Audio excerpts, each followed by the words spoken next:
So you've just hit 40. You're feeling cashed up. Your hairline is fast travelling to the northern hemisphere of your head. So you've decided to take the plunge and get yourself that little sporty classic car you've always dreamed of, and get some wind in your hair before it all disappears and you find yourself shopping for a glue-on toupee. Right now, your heart is set on a Sunbeam Alpine, just like the one James Bond drove in Dr. No. Well, let's take a closer look at the damage to your hip pocket.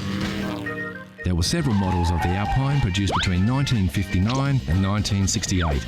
The body shape didn't differ much between models, only performance. We've been looking around, and as far as classic cars go, the Alpine could be considered an entry-level classic. Of course, the prices vary, but generally at any one time there are a few on the market to choose from. This 1963 restored Series 2 unit in the UK was on the market for the princely sum of $9,000 US, or £5,500. It's restored and looks pretty good. It does lack a little grunt, being the early model. For about $7,000 or around £4,000, you can slide into this restored 65 Series 3 Alpine. We found this 1967 Series 5 model for an ambitious $15,000 or around £9,000. The engine was replaced with a 2300cc Mitsubishi power plant. Pricey, not stock, but it may have enough juice to get you and your new hairpiece to where you want to go. There are usually stacks of Alpines on the market, so if the Sunbeam Alpine is your classic passion, get hunting. They won't be hard to find. Here's a challenge for all you classic car fans. Know Your Chrome gives you a peek at some close-ups of classic chrome. Look at the shapes. Do you recognise the lines? Can you tell which car sports this shiny styling? It's too early for clues, but we can tell you it's a car. It's a classic and it's very, very cool. Look closely and we'll give you more hints later in the show. Next on CC, the Classic Car Show, we meet a big black cat, some tips for classic car owners, and we take a pony ride.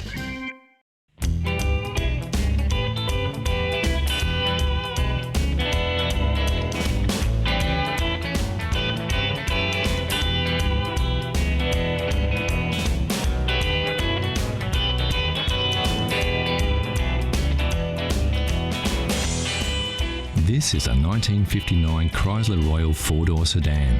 It's in A1 mechanical condition, and due to the simplicity of its six-cylinder Cube Dodge motor, anyone with a few basic skills can keep it that way. Of course, the best place to start is to take a look under the hood. On the left-hand side, check the brake and clutch fluids. No oil leaks are a good sign that all the hoses are intact. Quickly check the fan and inspect the radiator cap and water level.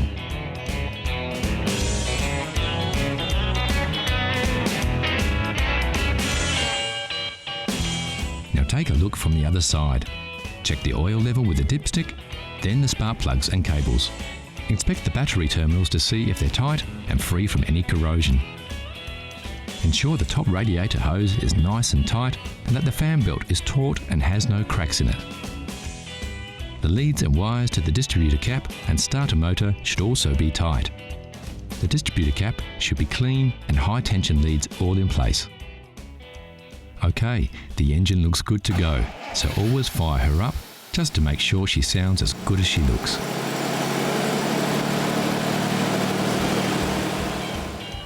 Don't forget to check the tyre pressures and make sure they're inflated correctly to the manufacturer's specifications. Also inspect the tread depth and check for uneven wear or foreign objects in the tyre tread. While the car is at the correct height, quickly check for rust under the mudguard here and under the front mudguard. The seals can be a weak spot for rust, but as we can see, everything is fine on this rust-free vehicle.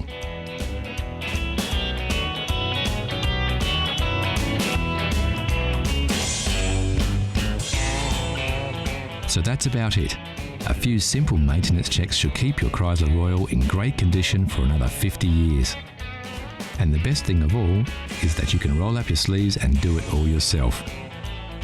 Yep, there's only one thing better than the smell of aging leather, and that's the smell of engine grease on your hands.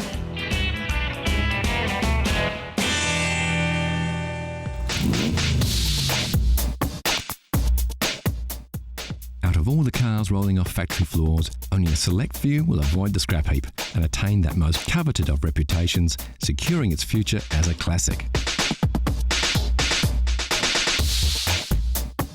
This is a Mazda MX-5. It has all the features that we think will give it a fighting chance to one day be a collector's car.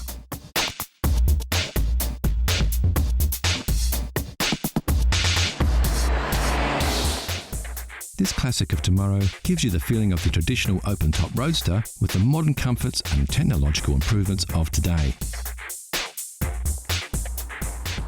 Sure, to really get the most out of this vehicle, you're going to have to look after it well. Keep it garaged as often as possible and hold on to it for 30 or 40 years. If that's not too hard for you to do, you can have a sports car of today and a classic of tomorrow.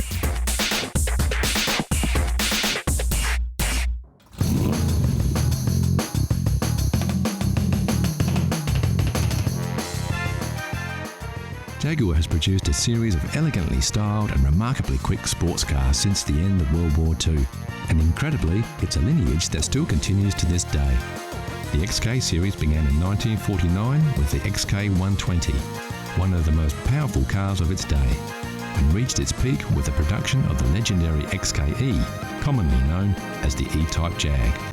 With its combination of good looks, high performance and competitive pricing, the E-Type became the icon of 1960s motoring. And when the car was released in 1961, Enzo Ferrari even called it the most beautiful car ever made.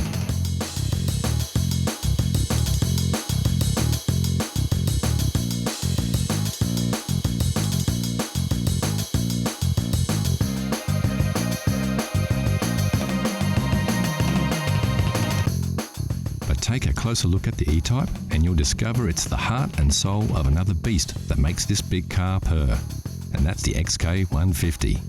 Built between 1957 and 1961, just short of 10,000 XK150 Roadsters, fixed head and dropped head coupes were built and sold.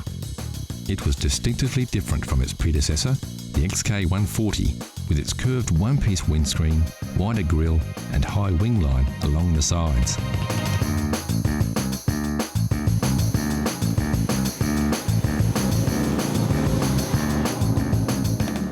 Although in production for just 4 years, the 150 legacy lived on under the hood in thousands of E-Types that followed during the next decade.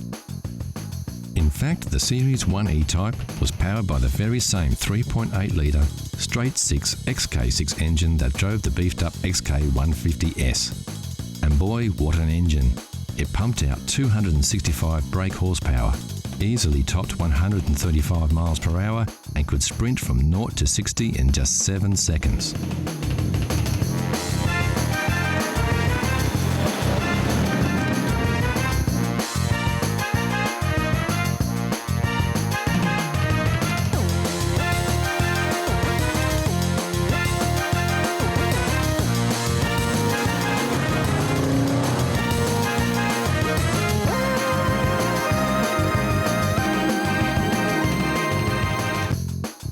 When the 150 launched in 1957, standard equipment included a 3.4-litre twin cam, capable of over 130 miles per hour. But in February of '59, Jaguar added a chrome S insignia, along with triple SU carburetors, a dual exhaust system, beefed-up suspension and larger disc brakes. And the 150 didn't just pack a punch under the hood. It came with a beautiful interior that featured stylish leather throughout. Roll-up windows and door handles were also new features, which until then were not considered essential equipment on sports cars of the day. And the result was a combination of excellent performance and handling with a level of comfort and luxury rarely seen in sports cars of the period. The long flowing lines of the hood hinted at what was to come a decade later with the sleek new styling of the E-Type. But its front end, unlike its successor, maintained a traditional look with classic round headlights, the vertical chrome grille, and of course the famous Jaguar badge. The tail end of this Jaguar is arguably even more beautiful than that of an E-Type, with its exceptional chrome detailing. And then there's those familiar twin chrome exhausts that remind us of the raw power hidden beneath this graceful exterior, and of the XK heritage.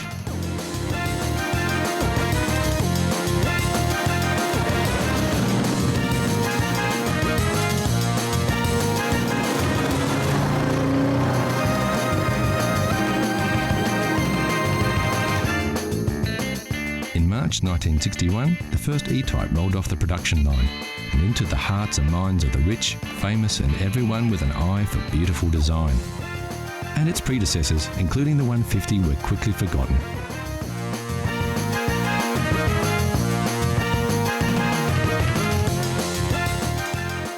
Yet, without its XK lineage, the stunning styling and superb performance of the iconic E-Type Jag would never have been possible.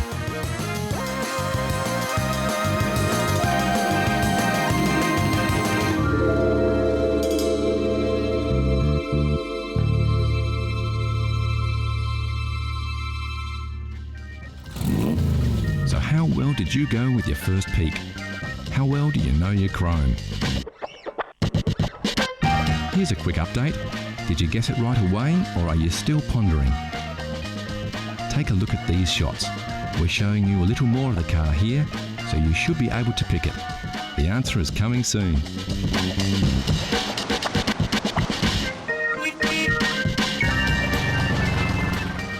Also coming up, not one but two mules bust out of the stables and go for a run on the open road.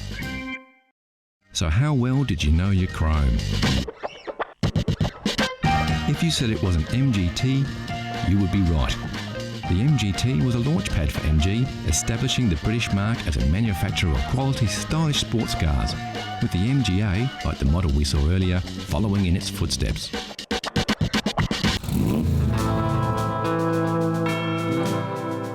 The classic road trip doesn't need a destination or a predetermined route. It's less about getting from A to B and more about everything in between. It's about the experience, the thrill of the open road, the awesome beauty of magnificent vistas, and above all, about horsepower. And when you want pure horsepower, you can't beat a pony. Yep, for classic all-American muscle, your ride doesn't get any better than a Mustang. Unless, of course, you're lucky enough to have two. Meet Bo and Belle, a pair of first-generation convertible Mustangs. The first saw the light of day back in 1966. These two beauts look as good now as they did on the day they rolled off the production lines almost 50 years ago. Sporting the now famous GT badge, both these Fords are equipped with the original GT equipment package. And yes, just in case you were wondering, that's where you fill this baby up.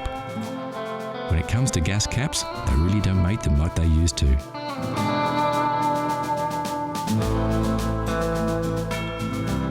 Both these Mustangs feature fully automatic electric soft tops, an original feature built into the car way back in '66.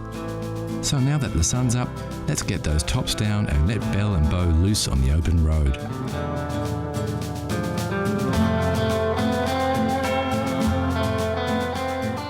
American muscle cars were built for roads like this. They like to go fast and straight. And if the road's clear, nothing gets the heart pumping more than opening up the gas and overtaking whatever's in your way.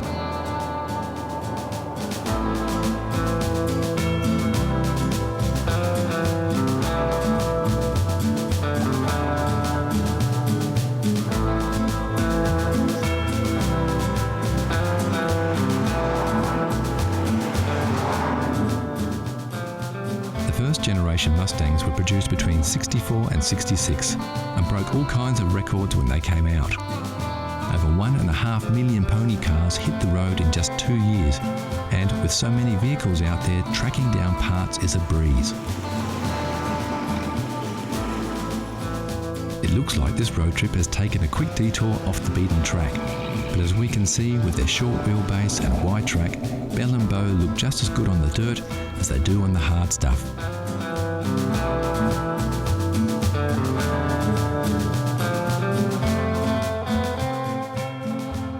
Back on the bitumen and time to work out which way to head next. Yep, it looks like due south is as good a way as any.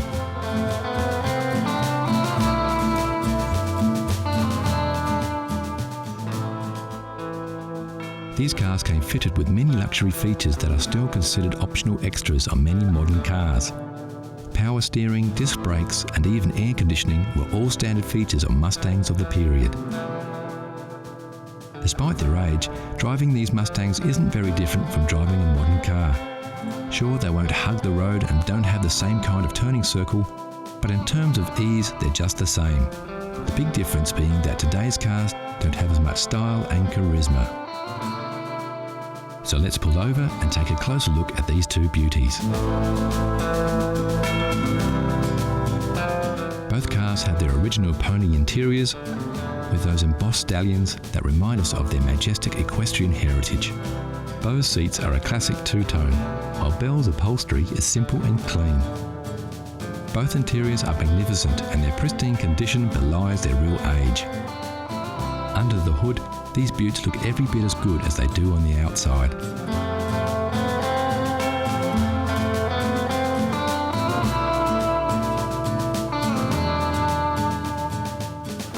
Getting back behind the wheel and hitting the back roads, we can see what makes these cars so special. With their soft tops down, winding their way through spectacular scenery, it's possible to forget that we now live in the 21st century. They take us back to another era, and they do it in a way that only a Mustang can.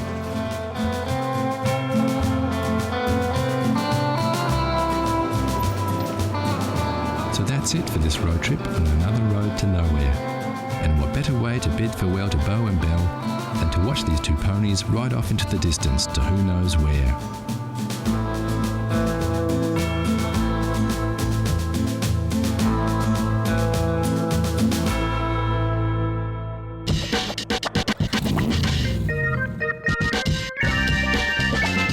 Classic cars are everywhere, from the everyday much-loved runabout to the rare and valuable collector's items. One thing we all agree, there's nothing cooler than a classic. Like this Lamborghini Miura, once owned by international model Twiggy and still oozing 1960s style. Or this E-Type Jaguar, recently voted the world's most beautiful car.